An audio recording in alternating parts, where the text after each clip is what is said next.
Hello everyone, welcome back to Love All the Tennis Talk Show. I'm here to serve you the set of stories from the tennis world that you need to know. And if I never explained this before, I'm saying set of stories because it's 6 and there's obviously like 6 games to a set, or first to 6 gets a set. So that's where that comes from. There's a method to the madness.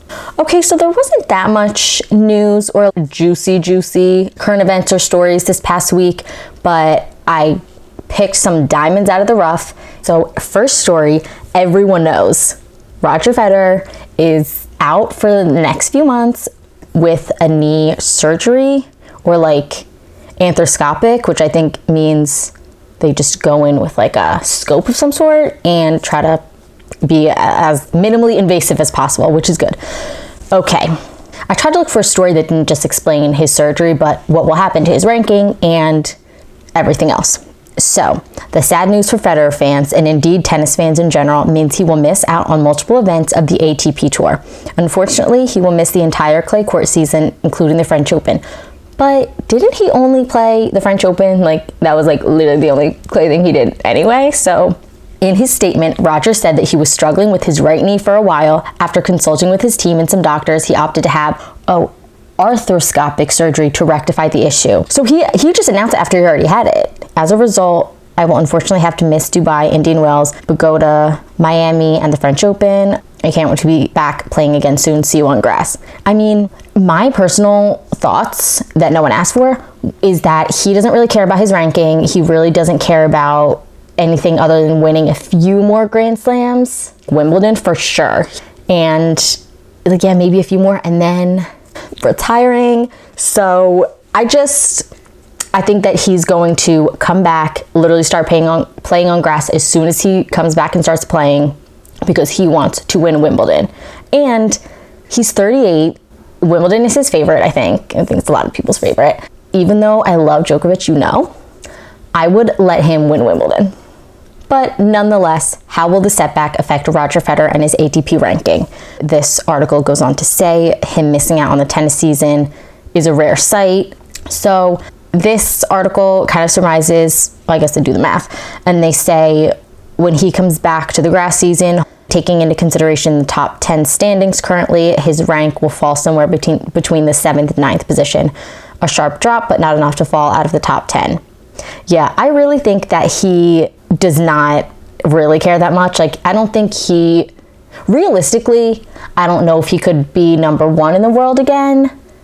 I don't know. I really don't think he wants to retire. And if he's having this surgery now, even if he wins Wimbledon, I don't know if he'll retire. Maybe he'll win Wimbledon, hopefully, and then finish out the year, maybe to the next Wimbledon. He's at that age where it's like, you're 38. I mean, if he can do it, power to him, but I don't know. I mean, I don't want him to stop playing. It's going to be weird even that he's not playing these next few months. If any of the big 3 stop, it's literally going to like shake up the entire tennis world. So, I mean, get better. I mean, he might get better and feel so much better, and he might just like jump right back in. You never know. But we'll see him at, I guess, a few grass tournaments before Wimbledon. Get well soon, Raj.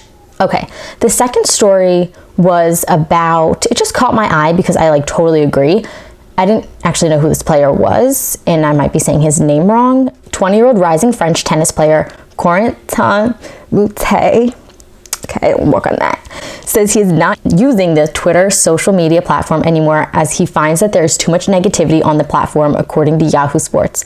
The world number 77 says, "I'm not complaining, I'm just realizing that people are not kind to each other, whether it be towards tennis players, artists, politicians. There is a lot of nastiness, insults, criticisms, very harsh words that you never hear in real life. It is therefore of no interest to me, and I prefer to withdraw from this network." Oh my gosh, he really goes on. He's like, "I went on this network to share my daily life, even if it does not interest many people, and especially to discover other things. We receive threats every week. After 2 or 3 years, I realized that I find almost nothing positive there. There are a lot of irrelevant chat, and everyone gives their opinion on everything without being qualified or without knowing the subject. So I'm leaving this network because there's too much free nastiness." I agree 1,000%. I have never had a Twitter, personal or even for the love all. I mean, maybe I do it for that because it's not I don't know. But I'm like afraid because people are like so vicious and like cruel. So they would see like one clip of this and like rip me to shreds.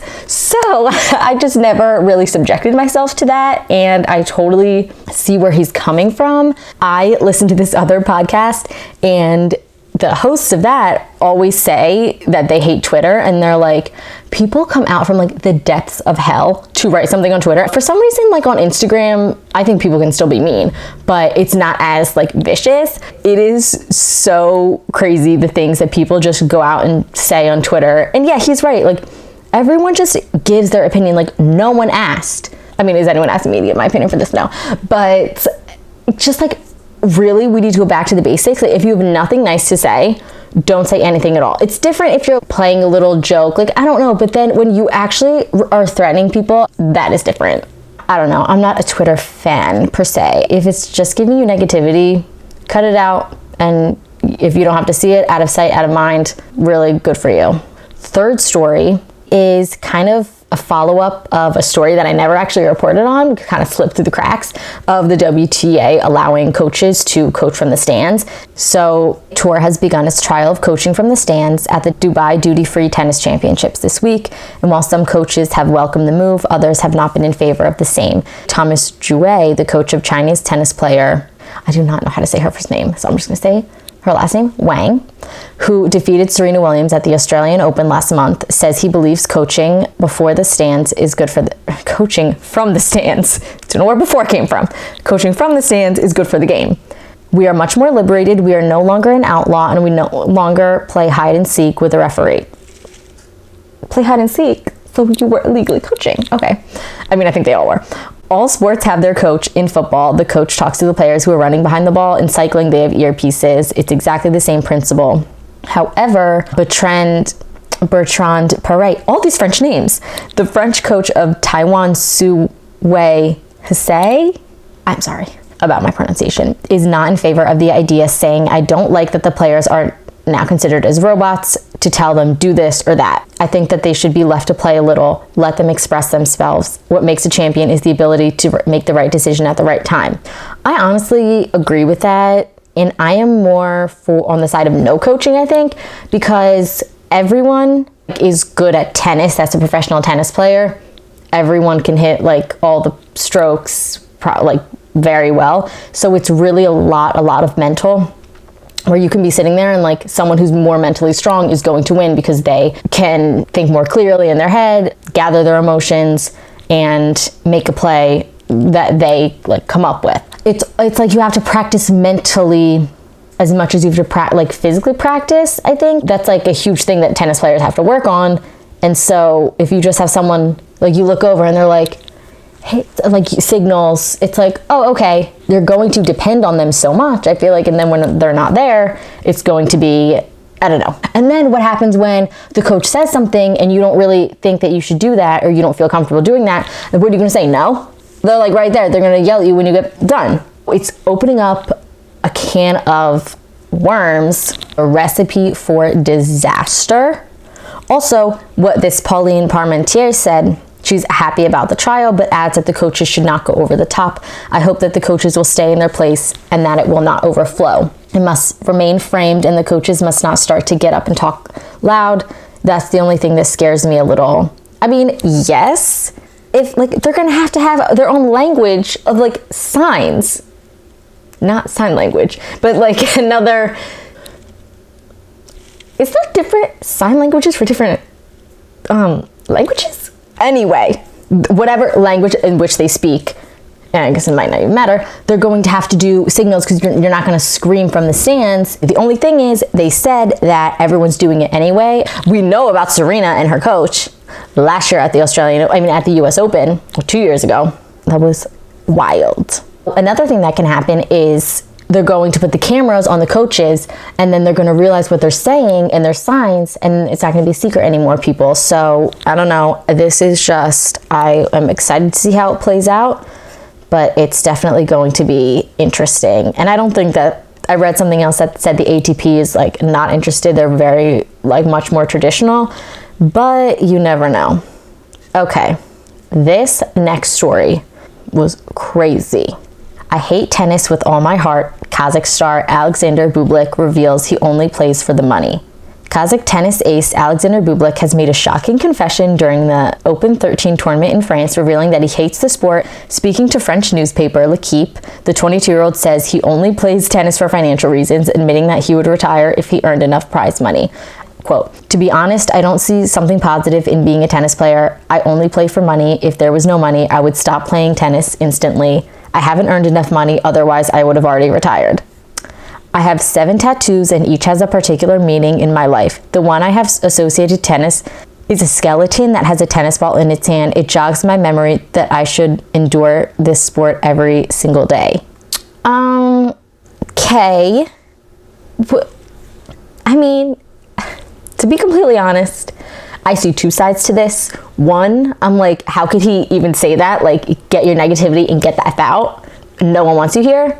And then the other side, I'm like, do I like my job or do I literally just do it for money? So I get it. And if I had enough money, I would not do my job. It is his job and work is work. Like, for me, tennis is my like escape, like a fun hobby that I do. And for them, it's their job. For me, it's all fun and games. For them, it's like games, maybe not so much fun. Also, if he was smart, he wanted to become really popular, aside from like a popular tennis player, and then get some endorsement deals and stuff on the side so then he can make more money and then stop playing tennis. But no one's gonna want you on their racket or on the shoes if you literally are negative and everyone just associates you with being greedy and only being in it for the money. So they're not that smart. And also, like, he has this thing, like, you need to look him up, where he has like a chin situation, not a chin situation, like a beard situation that is just like confusing in every way, shape, and form. And it's like only here and it's kind of long, but then it's not up here. It's like, it has annoyed me since I saw him at the US Open this past year. I'm like, shave it off or grow it out. There is no in between. Like, I mean, that's just, you know, something that has nothing to do with anything, but that I thought needed to be mentioned. Okay, 5th story is all about Valentine's Day, and I just had to pick this story because of the savage title of it. Naomi Osaka and boyfriend YBN Corday celebrate Valentine's Day with weird video on Instagram. It literally says weird video. This is how Naomi and YBN celebrated their Valentine's Day. It's literally just a video that she posted on her Instagram of them on an escalator, and she's like selfieing, and he comes up and like puts his head in her shoulder, and it's like cute. And then her caption is, "Happy Valentine's Day," or whatever. Like, no. I have to say Happy Valentine's Day or whatever because it's just another day to me because I have no Valentine. You have a Valentine, so you can actually say, "Happy Valentine's Day. I'm so lucky to have a Valentine and someone in my life that I love." So her like nonchalantness needs to stop. I don't know. She's also getting a Netflix documentary, which could have been another story, so I guess I'll just mix it in with this one. So I don't really know what they're really gonna say. It's more like with like fashion and everything, but she's kind of like, she's an open book and then she's not. Like, she's soft-spoken, but then she just says whatever the hell she wants. And it's like, which one are you? And who is YBN Corday? I tried to look this up, like, what is YBN? I think oh, okay. The initials YBN stands for Young Boss and some word I'm not gonna say, which is a global group of promoters, social media personalities, record producers, and rappers. Okay, interesting. And then it also says that they met last year at an LA Clippers game. It's like, I just need to know how that works. You are both at a Clippers game, like a basketball game.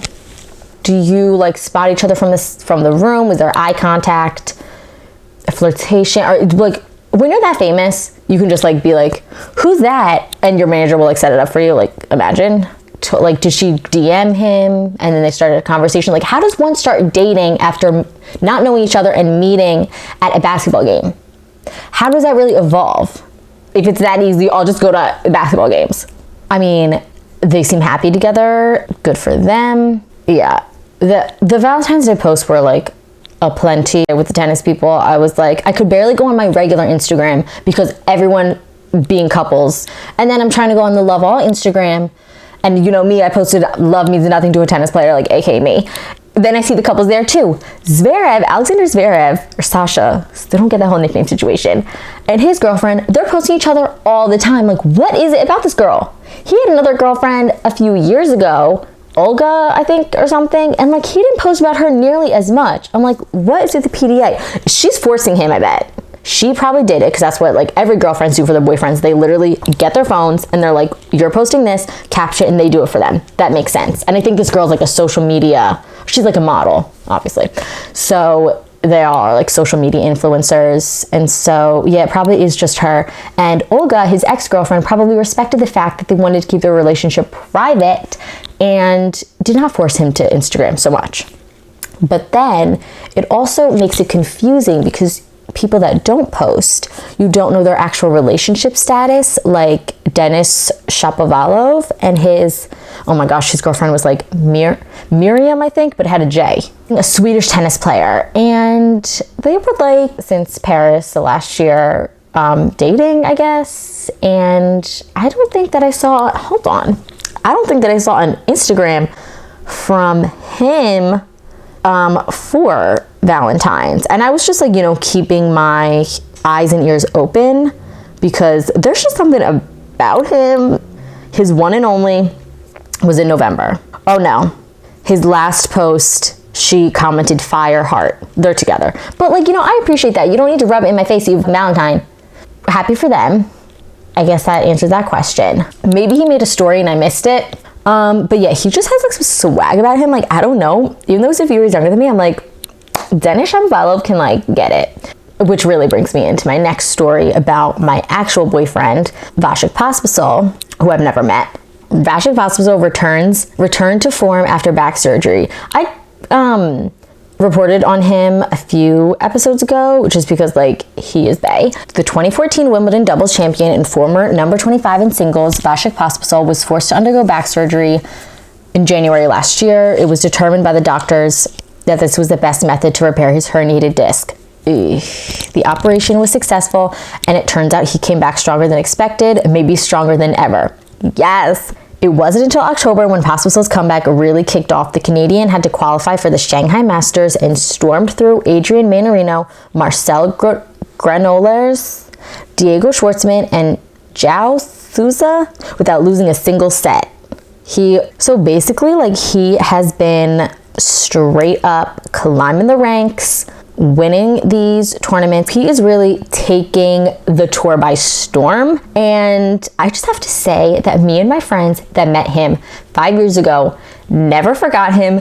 Even when he was out for like really not in the forefront of tennis for like the past few years, we would always be liking his Instagrams, always be sending each other posts about him, and always be like, miss you, bae, love him. We just were / still are obsessed. And now it's like so exciting when he's back doing his thing, and we're like, all these new fans, GTFO, we have been stans from the beginning.